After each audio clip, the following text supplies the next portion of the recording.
Good morning. It's that time of the day. Coffee break. I think this is maybe coffee number 5. Anyway, how are we doing?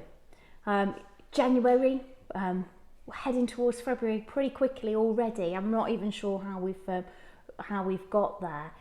And I'm having a lot more conversations with couples getting married this April and May. And it is frustrating because obviously we don't know any more than what we knew in December, we don't know any more than what we've known this month, and I don't think we're going to know any more in February with how it's going to open up, what the guidelines are going to be, how we're going to be able to move forward. One thing I do not do is I do not watch the news. I'm not watching the news in hope of good news, because the news never gives us good news. It never delivers what we really want it to give us. So my advice is, if you're kind of consuming a lot of news, stop for your own sort of sanity and mental health there. Instead, consume coffee mornings. Why not? Anyway, yeah, we don't know anymore, but things will happen. Things will start to open up. We're just waiting on that green light, or even an amber light would be nice, of when that's going to happen. And I guess for you, getting married this year is you've all kind of got to put yourself a sort of stopgap in there. What I mean by that is that date that you kind of go, right, we're going to wait up until that point and then kind of look at making a decision. Where are the guidelines at that point? Have they been released? Do they allow us to make a decision? And if they don't, then it might be that you move to plan B. Now, I know for a lot of couples, plan B is actually already plan C or plan D. It's not easy, but we are all in this together.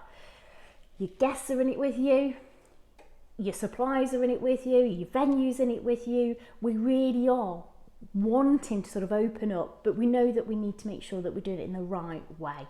And having conversations with couples that are getting married this April, they're like, well, even if we could have, 100 guests, we're not sure that's what we want to be doing anyway. Is that the right thing to do? I very much doubt we'd ever get 100 guests in April, but we can but wish at some point.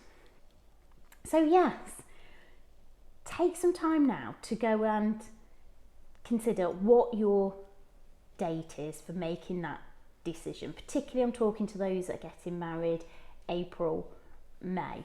How long are you kind of willing to sort of sit tight and wait before kind of taking action?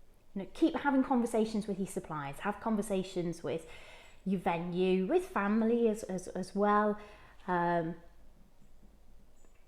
But right now, we don't know anymore. So try not to overthink it either, because it will just consume you. Just have your guest list. So if you've not seen my post about writing your guest list, go watch that. It's in highlights. Have your guest list. So you've got your 15, 30, 50, 80 guest list ready in your back pocket. And also now consider, well, how long am I happy to wait until making any sort of firm plans on where we go, and if we stick with it, if we can, or if we have to move to a plan B, C, D with a potential new date. Anyway, let's remain positive. Have a good day. Big love to you all.